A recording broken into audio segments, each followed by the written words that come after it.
My dad and his brother started the company after basically 1 year of working at a cabinet shop. His brother had worked there a little longer up in St. Louis. My dad graduated high school and didn't have a car, so he just hitched a ride to the same job. They went to the same workplace for a year or two, and then they got the great idea to start their own cabinet shop.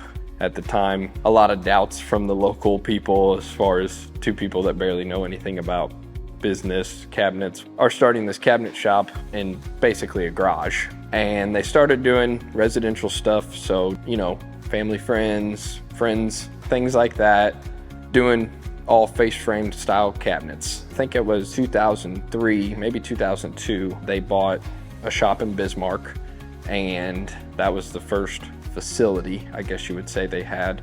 Not super high class facility, but it was a facility, and they ran out of there until 2006 when they moved here. And around that time, my dad bought his brother out. When they started the company, my dad was 18 and his brother was probably somewhere around 20, 21. And from 2006 on, we've ran out of this same facility we're in. We've done a lot of upgrades, a lot of changes, a lot of different things to the facility, but it's still the same place. Well, starting in 2006, it was basically a beam saw, a small edge bander, and a dowel machine. They ran a lot of parts on CNCs, so nested-based CNCs was running most of the parts every day.